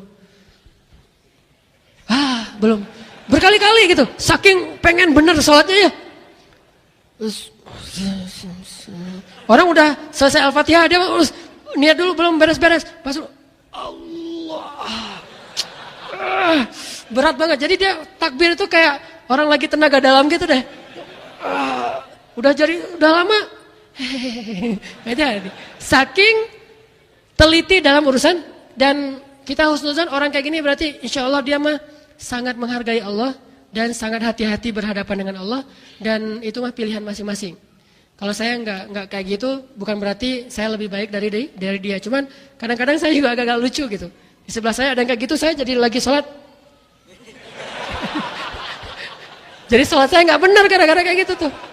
Allahu Akbar. Saya sok-sok cool gitu sholatnya, so sick gitu kan ya. Allahu Akbar. Terus sebelah Allah. Batal deh gua sholatnya. Atau di sebelah pas tahiyat, wah, jadi ramai kan. Padahal itu sunnah. Ada yang mazhabnya gini-gini, ada yang mazhabnya sekali-kali doang, sesuai dengan denyut nadi gitu deh. Oh, berarti dia tenang sholatnya. Ada yang kayak gitu. Ada yang sekali terus naik udah segitu aja. Ada yang gini terus gini. Ini mah terserah fikih lah itunya. Saya nggak tahu juga mana yang paling benar. Cuma saya ngambil yang salah satunya gitu. Tapi ada juga kadang-kadang sampai bunyi tok tok tok tok tok. Wes, dahsyat nih, semangat banget nih, luar biasa. Ini namanya fikih, nggak masalah. Mau dia gini-gini, mau dia gini doang, mau dia gini, mau gini. Yang penting bukan gini kan ya. Salat wis, red gitu ya. Killing it, so sick kalau anak-anak surfing mah. Wis, so sick man. Wis, salat gini. Kan yang penting keren Ustaz. Salat kan menghadap Allah yang enggak boleh. Nauzubillah, apalagi kayak gini kan ini atau gini, ini nauzubillah. Ada yang wis, ini salat punk rock gitu. Wis, enggak boleh. Tetap aja gini, tinggal masalah ini doang. Mau berapa kali. Itu fikih. Udah sempurna, udah ininya sempurna, udah takbirnya udah keren banget, meletakkan tangan. Kalau di Saudi itu ada yang kayak gini, ada yang kayak gini, ada yang kayak gini, ada yang sampai begini. Wah, ini kan mazhab nih, semuanya serius dalam urusan fikih teh. Ada yang Allahu Akbar, santai bro. Jadi salatnya Wallace. Ada yang Allah, pas dia di atas pusar kan ya. Kalau ada yang kakak saya tuh kalau salat tuh gini, wis, kayak mau apa gitu ya. Kok gitu kak? Enggak, sakit jantung saya. Ada yang kayak gitu, saking telitinya dalam fikih. Ini insya Allah masing-masing punya dalil dan kita hargain. Cuman satu hal, jangan menganggap bahwa itu sudah sempurna kalau secara fikih sudah benar. Lihat dulu efeknya kepada akhlak. Kalau fikihnya udah keren banget, takbirnya udah mantap banget, tasyahudnya udah luar biasa, tapi akhlaknya begitu selesai sholat, dengan orang lain tuh gaya sombong gitu. Saya kayaknya yang paling sifat sholat Nabi itu yang paling mirip dengan Nabi kayak saya nih. Kayak udah pernah ketemu Nabi aja. Ya teman sebelah kanan kiri dia itu menurut dia nggak pernah belajar sifat sholat Nabi, jadi kalian mah sholat masih amatiran. Saya mah udah profesional. Sholat amatiran, dia yang pro gitu ya. Sholat pro mah gini nih, sholat pro nih. Lihat orang pro mah biasanya santai tapi benar. Kalau yang amatiran heboh sendiri tapi nggak benar gitu kan. Amatiran mah gitu ya. Ini sombong. Berarti sholat dia belum sempurna karena tidak memperbaiki akhlak. Apalagi kalau ada orang tua, kan ada mazhab orang tua ya, mazhab klasik gitu deh. Kalau lagu mah yang hujan turun gitu ya. Itu mazhab klasik gitu orang-orang tua. Nah ada yang mazhab yang hujan turun lagi di bawah payung hitam. Ternyata habis sholat, biasanya mungkin kalau orang dulu menganggap memang bukan fikih, tetapi kayak budaya yang positif lah ya, salaman kanan kiri. Dia karena ngerasa, saya kan udah banyak baca hadis, saya mah sunnah banget lah. Begitu ada yang orang tua, gini malah orang tuanya, kakek-kakek usia 70 tahun, dia masih 17 tahun. Yang satu 70 tahun, dia 17 tahun, gaya. Pas disalamin sama kakek-kakek, wah ini sholatnya belum memperbaiki akhlak. Kakek-kakek ini, gak usah ngomongin sunnah di situ karena tidak ada yang melanggar sunnah. Omongin bab ikram, memuliakan orang yang lebih tua dari kita. Kalau sesama teman mungkin pas diginiin, tar aja. Boleh sama teman. Atau pas diginiin sama dia, gaya-gaya anak skate gitu deh. Apa bro? Oh ya. Atau bro gitu. Boleh aja deh sama temannya, tapi sama kakek-kakek. Bro sis. Ada kakek-kakek, Assalamualaikum warahmatullahi. Assalamualaikum warahmatullahi. Sampai kadang-kadang ke belakang gitu kan ya. Wes, semuanya disalamin, saking mulianya hati beliau kan, pengen maaf-maafan, mungkin semuanya ada dosa nggak disengaja, tadi lagi jalan kesenggol atau apalah, wah semuanya selesai. Nah pas sampai di sebelahnya, yang sebelah paling ininya udah muter sampai sebelah sini, wih ini luar biasa akhlaknya, saya nggak ngerti, belajar sunnah kok akhlaknya gini, berarti sholatnya tidak memperindah akhlak, harusnya ya kayak. Nanti kalau emang menurut kita itu penting banget untuk dibahas, mau dibahas kata si kakek teh. Ya kek mau dibahas. Akhirnya ya udah yuk kita di luar aja kata si kakek.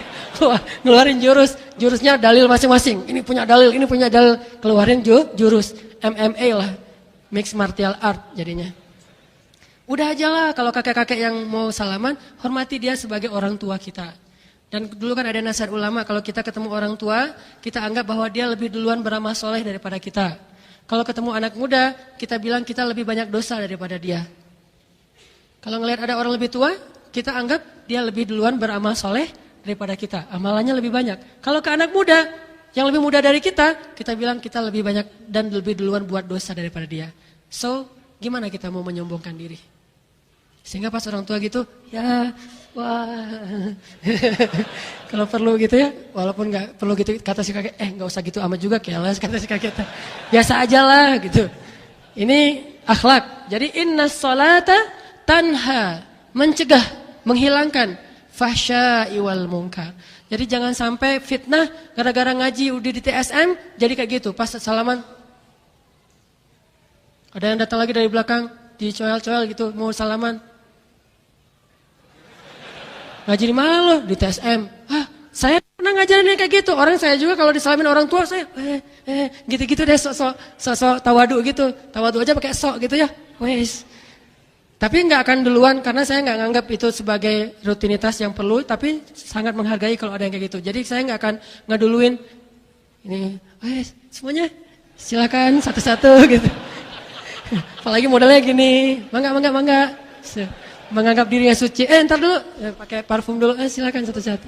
Enggak gitu-gitu amat. Tapi kalau ada yang nyodorin duluan, ya saya hargai ya gitu. Intinya akhlak di atas masalah pemahaman fikih kita. Terus ayat cerita tentang hubungan ibadah dengan akhlak yang lain, yang paling indah juga adalah ibadah Rasulullah SAW. Kan ada cerita tuh Rasulullah lagi sholat, biasanya Rasulullah tuh kalau ngimamin sholat bacaannya panjang. Tapi suatu hari Nabi ngimamin sholat pas lagi mau baca panjang, kayak kalau kita mah udah mulai alif lam mim gitu kan ya, kayaknya nih bakalan panjang nih. Alif lam mim. Langsung ruku gitu. Oh kenapa ruku? Rasulullah pernah kayak mau baca ayat yang panjang gitu, tiba-tiba kepotong di tengah jalan langsung ruku. Dan sujud dan selesai. Ketika selesai sholat, sahabat agak-agak penasaran gitu nanya, ya Rasulullah, ada musibah atau ada kejadian apa ya Rasulullah kok tiba-tiba mempercepat sholatnya nggak kayak biasanya? Kata Rasulullah, ya tadi ketika saya sholat pengen baca ayat yang panjang, tiba-tiba mendengar seorang anak menangis di belakang. dan saya khawatir menyusahkan ibunya sehingga saya mempercepat sholat saya. Lihat akhlak Rasulullah. Bukan cari kepuasan pribadi. Wah, saya mah 1 juz lah kalau sholat mah. Kalau kalian nggak sanggup, udahlah kalian sholat di tempat lain aja. Di sini mah untuk orang-orang yang hebat, untuk orang-orang yang hafiz. Ini mah barisan soft hufaz, hafiz Al-Quran, ahli Quran semua ini. Kalau sholat kita mah Al-Baqarah paling kecil, paling sedikit itu. Biasanya kita Al-Baqarah, Al-Imran, Al-An'am, tapi 1 ayat pertama doang. Ini saking semangatnya. Jadi dalam ibadah pun jangan mencari sensasi pribadi. Pertimbangkan juga unsur ini menyusahkan orang enggak. Jadi kalau tadi yang rakaat kedua agak panjang, maaf ya. Soalnya belum ada anak kecil menangis. Kalau ada anak kecil menangis pasti saya baca Al-Ikhlas. Qul huwallahu ahad Allah. Kenapa Ustaz? Anak kecil nangis. Ikut sunnah Nabi. Saking Nabi itu sangat care dengan orang-orang di sekelilingnya. Termasuk yang lebih terkenal lagi, Nabi lagi sholat terus sujud ya. Cucunya naik ke atas punggung beliau kan. Padahal kan gampang banget. Kalau cucunya naik ke atas punggung, giniin dikit kan. Bisa. Jadi, oh ya, maaf Rasul. Kan bisa aja. Nabi mah enggak. Didiamin aja. Sampai sahabat juga bingung nih kenapa sujud lama banget. Tadi kita sujud terakhir bukan karena cucu saya naik ke atas punggung ya. Karena ngantuk. Enggak lah, doa. Jadi Nabi lagi sujud, naik cucunya di atas punggung, dibiarin aja sama Nabi. Nabi tidak mau mengganggu cucunya yang lagi bermain, sehingga Nabi biarkan sampai mereka turun sendiri. Enggak dikasih isyarat atau gerakan apa yang suruh turun gitu, enggak. Tapi dibiarin aja. Begitu udah cucunya udah puas naik di atas punggung beliau, turun, baru Allahu Akbar. Sahabat juga sangat taat kepada Rasulullah. Enggak ada yang lagi Nabi kelamaan. Enggak, bahaya itu. Yang saya sering khawatir itu ya, saya pengen sujud yang lama di akhir, khawatir ada jamaah yang gini. Ini Ustadz pingsan atau meninggalnya husnul khotimah atau apa gitu. Jangan-jangan Ustadznya husnul khotimah. Kenapa sholatnya nih sujudnya lama banget? Ini husnul khotimah nih kayaknya. Saya khawatir itu aja, makanya saya agak-agak galau gitu nih, dilamain lagi enggak ya? Padahal masih banyak doa yang pengen dibaca, soalnya doa di ketika sujud itu kan paling mustajabah. Cuma khawatir jamaah nanti ada yang galau gitu sampai subhanallah, subhanallah. Kan enggak enak jadinya. Ya udah deh. Kecuali sholat tahajud. Karena pernah saya agak lama gitu, mulai ada yang kayak gitu di belakang. Banyak yang bersin-bersin, batuk-batuk, tiba-tiba. Untung nggak ada yang sat. Nih sahabat Nabi mah paham. Cuman mereka tetap nggak ngerti. Begitu selesai sholat baru mereka tanya, dan pertanyaan mereka kelak menjadi sebuah teladan. Nabi mengatakan tadi pas lagi sujud, cucu saya naik ke atas punggung dan saya tidak ingin mengganggu mereka. Sholat dengan akhlak ternyata nyambung. Oh ini mah saya dengan Allah, nggak ada anak, istri semuanya tinggalin, hanya menghadap Allah aja. Dari mana ajaran seperti itu? Begitu udah sholat, Allahu Akbar. Pas kita sujud, anak naik, langsung berdiri aja tuh. Wah, anak terpelanting gitu. Kenapa Pak kayak gitu Pak? Sholat itu menghadap Allah, nggak akan peduli saya mau anakmu siapapun, nggak peduli. Dari mana ajaran seperti itu? Bukankah Rasulullah yang paling baik dalam ibadah sholatnya? Ternyata ibadah Rasulullah itu tetap mengandung unsur akhlak. Pernah nggak sholat tahajud sama istri? Hashtagnya Kalau tahajud sama istri sesekali coba sholat dipadukan dengan akhlak romantis. Pas istri berdirinya agak-agak jauh, yang kan kita nggak ada makmum laki-laki kan, nggak ada. Udah kamu nempel aja di sini dekat-dekat. Sholat tahajudnya tuh agak-agak kena gitu, sehingga begitu ruku kena, jadi salah-salah nanti pas berdiri gini jadi gandengan gitu.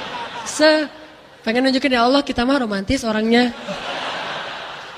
Pernah nggak sholat tahajud bareng pasangan? Itu beda, unsur akhlaknya lebih kelihatan. Sujud lama, istri juga taat, kelihatan di situ. Sifat istri itu kelihatan ketika sholat tahajud.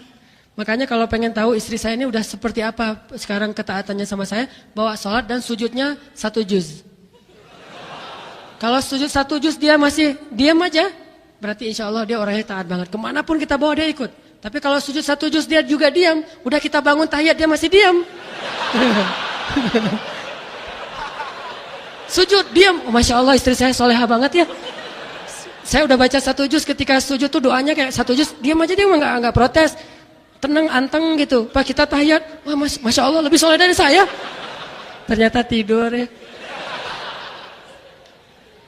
Oke, balik lagi ke kepancing sih. Saya tadi pengennya ceramahnya yang khusyuk malam ini. Ibadah ya, hubungan ibadah Nabi dengan salat dengan akhlak. Nah, ada lagi satu contoh yang luar biasa. Ini bisa teman-teman dapatin dalam kitab fikih sunnah tentang berapa rakaat salat qabliyah zuhur. Ikhtilaf kan? Ada ulama yang bilang qabliyah zuhur itu 2. Ada ulama yang bilang qabliyah zuhur itu 4. Teman yang mana, teman-teman? Enggak ya? Qabliyah zuhur itu 0. Kenapa 0, Ustaz? Enggak pernah qabliyah zuhur. Bagi saya mah qabliyah zuhur mah 0, Ustaz. Soalnya enggak pernah qabliyah zuhur. Rasul mah ada riwayat 2, ada riwayat 4. Kenapa bisa kayak gitu? Kalau Abdullah ibnu Abbas yang bilang Rasul mah kalau salat qabliyah zuhur 2, kata Ibnu Abbas dengan pedenya. Kata Aisyah, Rasul mah kalau qabliyah zuhur 4 dengan pedenya juga. Kenapa Aisyah sama Ibnu Abbas beda pendapat? Ternyata Nabi itu kadang qabliyah zuhur di rumah, kadang di masjid. Kalau qabliyah zuhurnya di rumah pas azan, beliau wudu kemudian salatnya di rumah dulu. Sebelum kan rumah dengan masjid cuma bersebelahan. Jadi qabliyah zuhur di rumah, beliau akan salat 4 rakaat. Tapi kalau beliau salat qabliyah zuhurnya di masjid, beliau akan salat 2 rakaat. Kenapa? Karena beliau tidak mau menyusahkan umatnya. Kalau nggak ada yang lihat, sholatnya 4. Kalau banyak yang lihat, sholatnya 2. Coba lihat unsur akhlaknya. Kebalik. Kalau kita di rumah nggak ada qabliyah, nggak ada badiah. Giliran di masjid, panjang sekali sholat qabliyah zuhurnya. Apalagi kalau masjid yang nggak pakai timer ya, nunggu orang semuanya selesai qabliyah, nungguin kita tuh setengah jam. Kenapa nggak iqamah? Itu di belakang masih pada sholat. Orang pengen sholat, dia mah qabliyahnya panjang banget di masjid, giliran di rumah selesai. Ini berarti sholat kita yura'unan nas riya. Giliran di masjid sholatnya lebih terlihat khusyuk daripada di rumah. Ini nih kayak jelek buat diri sendiri nih. Kalau di rumah biasa aja, di masjid panjang luar biasa. Ayatnya panjang banget. Ini menunjukkan akhlak Nabi. Giliran sholat di rumah 4 rakaatnya panjang 4 rakaat ngambilnya. Giliran di masjid, ini di masjid banyak yang lihat. Udah deh saya 2 rakaat aja biar nanti sahabat nirunya yang ringan, tidak meniru yang berat. Ini nilai-nilai akhlak yang terselubung di dalam ritual-ritual ibadah Nabi SAW yang luar biasa. Ibadah dan akhlak. Terus ada lagi ibadah dalam ini sampai dalam bab memberi hukuman. Kalau dakwah dan muamalah udah pastilah. Ibadah dalam akhlak dalam memberi hukuman. Bayangin, akhlak dalam memberi hukuman. Memberi hukuman boleh karena itu hak agama. Jika ada orang yang melakukan kesalahan menurut agama dan memang pantas dihukum, dihukum. Cuman tidak boleh mencela. Salah sekali menurut agama Islam, gara-gara marah terhadap orang yang melakukan kesalahan dalam agama terus mencela, itu salah dalam agama. Orang yang bersalah itu salah, yang mau memperbaiki kesalahan juga salah, sama-sama salah ini. Nabi bersabda di kitab Riyadhus Shalihin itu ada, kalau budak perempuan kalian berzina, bayangin ini kalimat Nabi ini diambil bahasa yang paling ekstrim, budak. Yang dalam culture orang Arab, budak itu rendah. Bukan orang merdeka, budak, perempuan pula. Kalau budak perempuan kalian, ini kayaknya Nabi bukan menggunakan persepsi beliau. Beliau ingin seolah-olah pakai persepsi dan logika orang Arab umumnya. Kalau budak perempuan kalian melakukan zina, maka cambuklah dia, tapi jangan cela dia. Jangan bilang dasar budak, dasar jelek, dasar hitam, dasar apa, apalagi pakai nama-nama hewan, gak boleh. Cambuk dia, karena itu hak agama. Cambuk dia, tapi jangan cela dia. Terus Nabi bilang lagi, kalau dia berzina lagi setelah itu, Besok-besoknya dia berzina lagi, cambuk lagi dia, tapi jangan cela dia.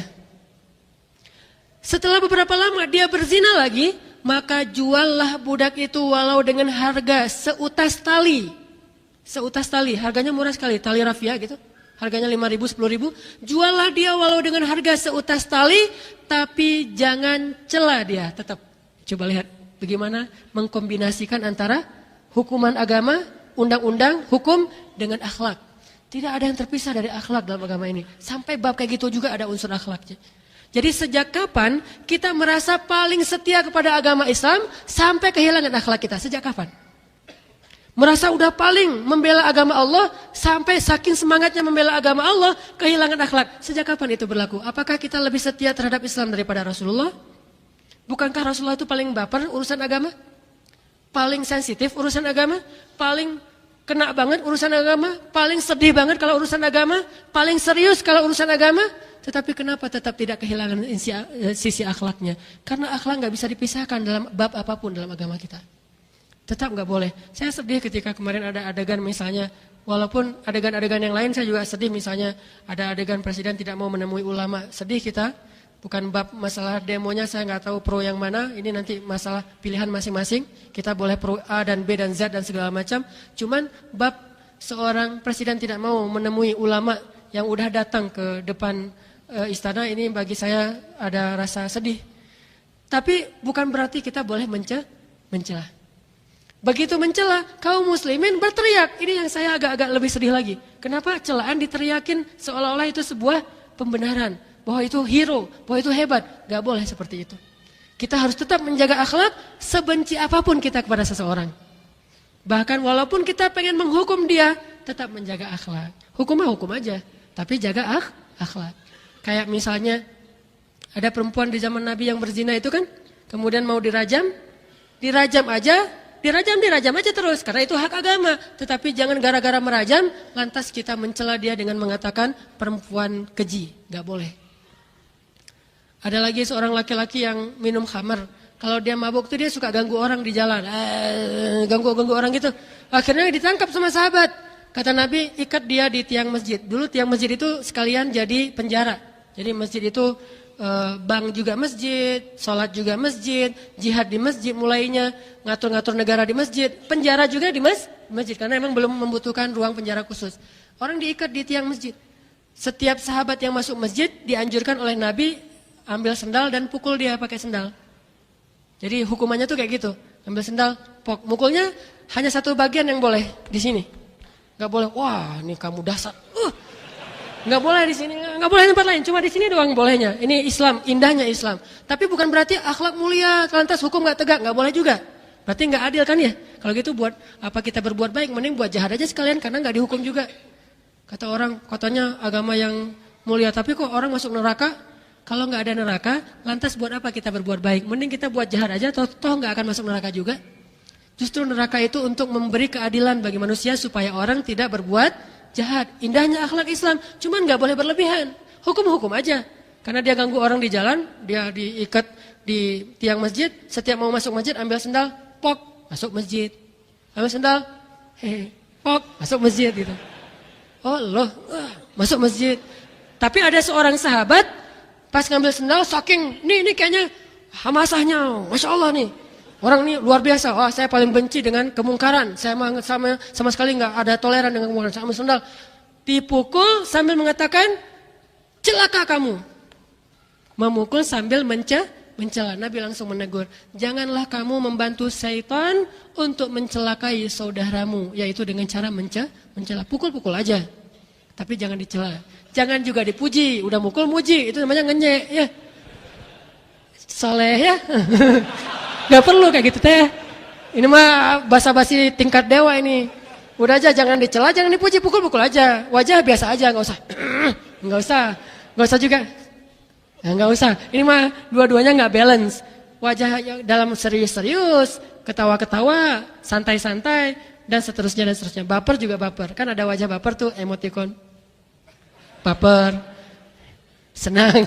Jadi jangan mau mukul orang. Ini kayaknya Wah ini mah psikopat ya, mau mukul orang tapi tersenyum. Jadi kayak ada kebahagiaan mukul orang gitu. Jangan gitu-gitu juga. Islam tuh ideal banget. Kalau kita belajar tentang Islam lebih luas, kita akan tahu agama kita itu emang agama paling luar biasa, agama paling benar, agama paling ideal. Dan tidak ada kenyamanan dan peradaban kecuali di dalam Islam. Tapi kita belajarnya sepotong-potong sih, masih parsial, tidak universal, tidak syumul belajar Islamnya. Dalam menghukum.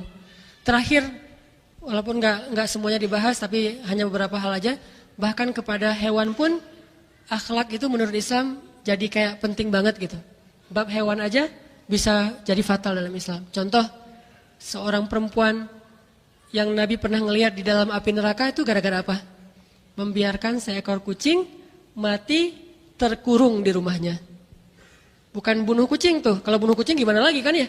Ini membiarkan kucing terkurung gak ditolong sampai mati, itu dia menjadi ahli neraka. Berarti bab akhlak ke hewan juga masuknya bab neraka. Bukan Islam lebay, bukan lebay itu mah. Ini saking akhlak itu penting dalam Islam. Wah lebay banget sih, masalah kucing aja neraka. Enggak lebay. Saking Islam itu mengatur semuanya dengan akhlak, bab ke hewan aja sampai segitunya. Gara-gara dia membiarkan kucing mati gak dikasih makan dan minum dan terkurung, akhirnya dia menjadi satu dari antara ahli neraka. Sebaliknya, ada seorang perempuan yang dulunya dia pezina, lalu dia sudah bertobat. Bukan pezina ngasih minum anjing terus masuk surga, salah ya. Ini ada yang disensor nih ceritanya. Oh katanya, itu aja pezina, kalau bisa kasih minum anjing bisa masuk surga. Kalau gitu enak banget, mencuri kasih minum anjing masuk surga.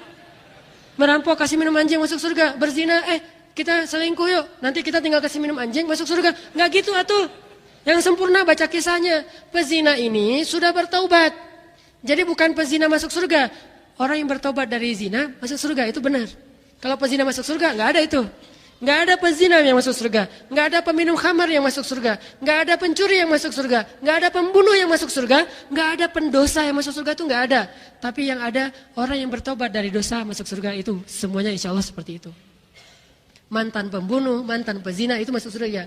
Tapi yang paling penting di sini adegannya apa? Saking seriusnya dia bertobat, sampai ada anjing yang kehausan aja, dia tolong. Justru gara-gara amal itu Allah kasih sayang kepada dia, terus dia dikasih hidayah, dan jadilah dia perempuan yang soleha dan masuk surga. Lihat, dengan anjing aja kayak gitu.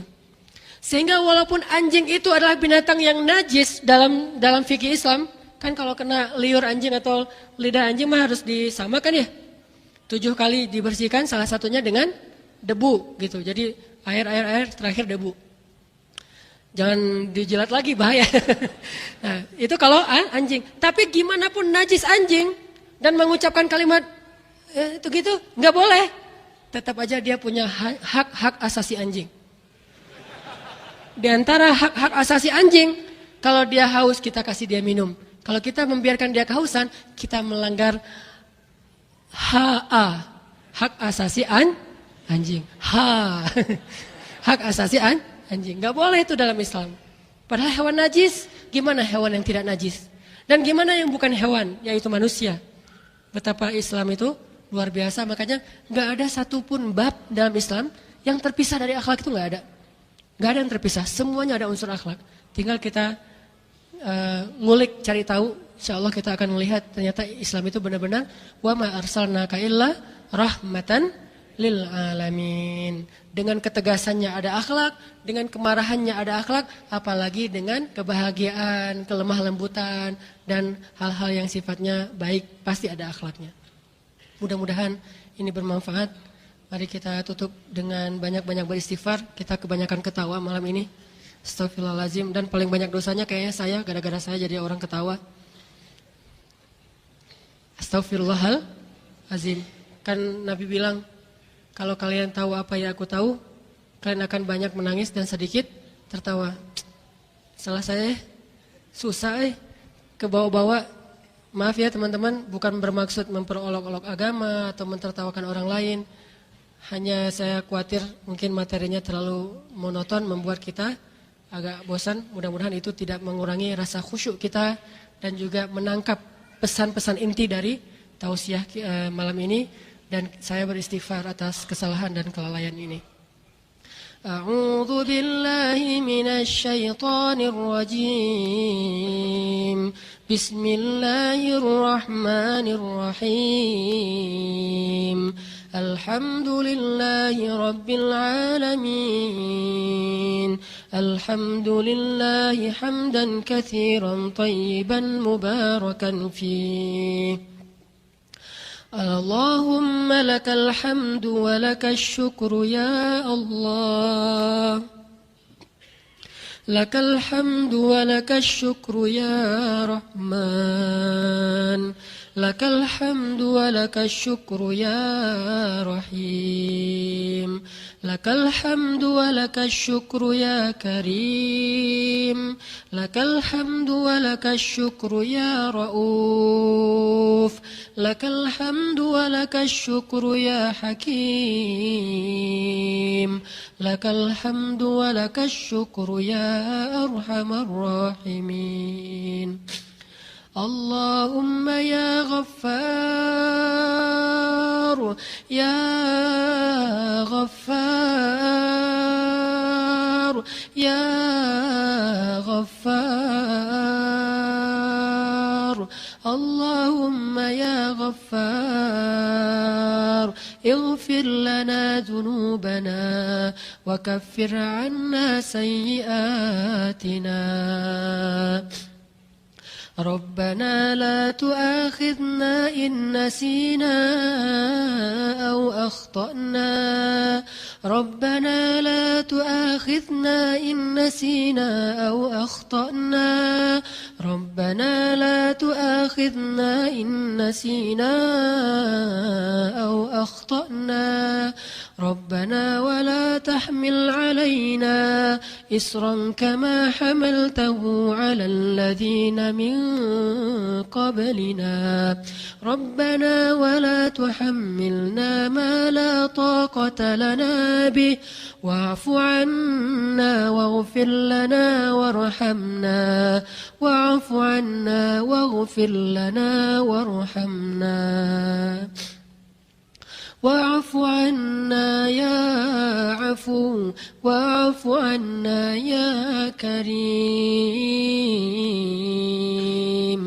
اللهم إنك عفو كريم تحب العفو فاعف عنا يا الله فاعف عنا فاعف عنا فاعف عنا يا الله واعف عنا واغفر لنا وارحمنا أنت مولانا فانصرنا على القوم الكافرين فانصرنا يا الله فانصرنا على القوم الكافرين فانصرنا على القوم الكافرين فانصرنا على القوم الكافرين يا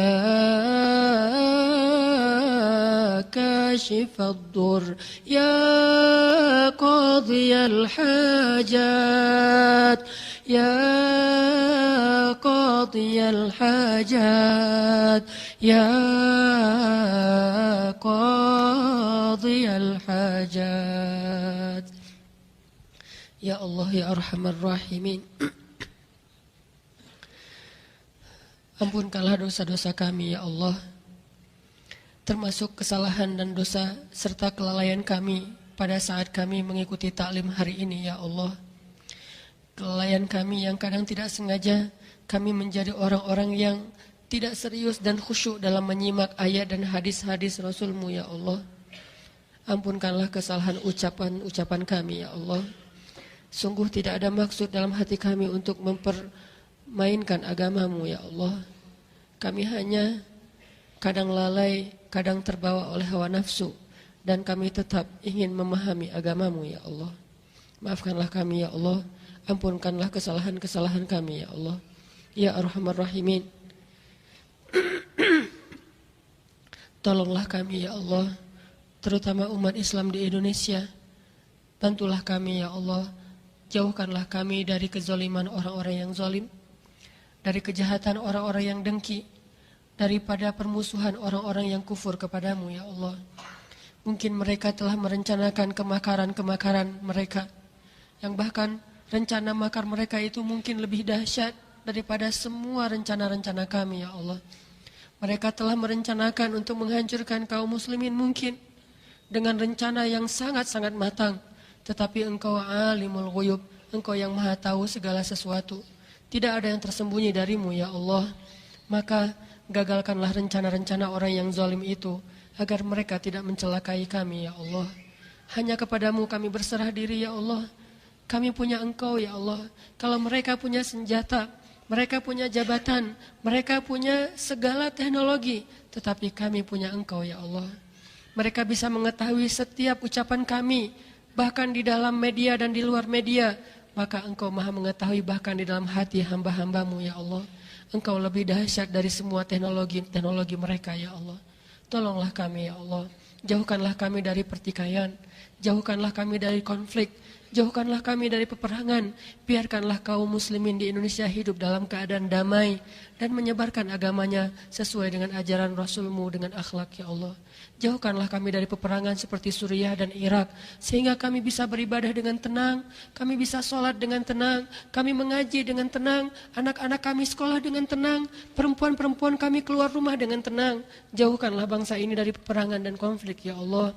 Lindungilah kami dari orang-orang yang dengki apabila mereka mendengki ya Allah. Ya Arhamar Rahimin, berilah hidayahmu kepada pemimpin-pemimpin kami ya Allah. Jadikanlah mereka orang-orang yang kelak menjadi pembela agamamu ya Allah.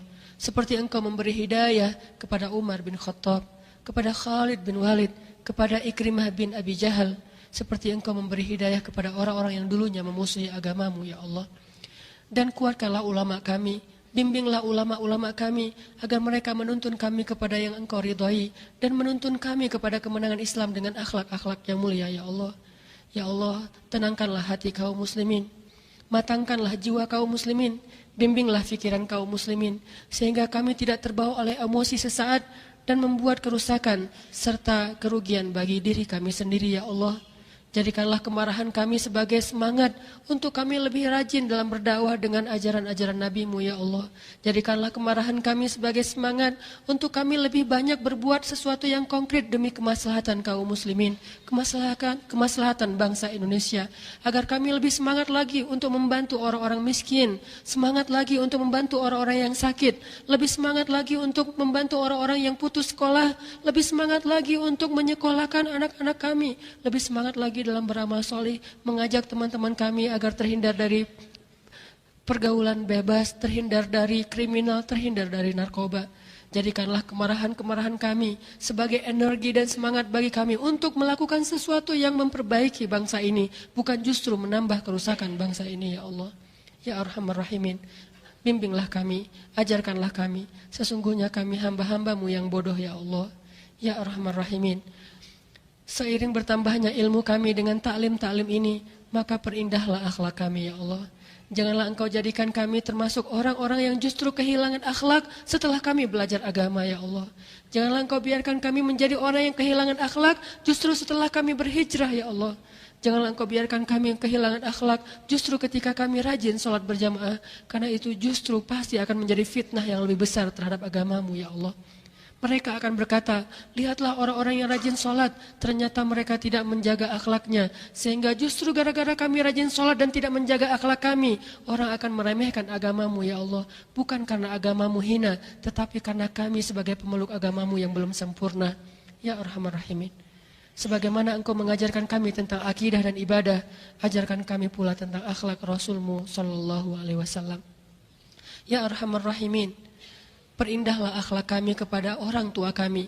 Sungguh tidak ada kebaikan bagi seorang anak yang durhaka kepada orang tuanya, meskipun dia rajin beribadah, meskipun dia sangat beriman kepadamu. Jika dia mendurhakai orang tuanya, Engkau tidak akan ridho kepadanya ya Allah.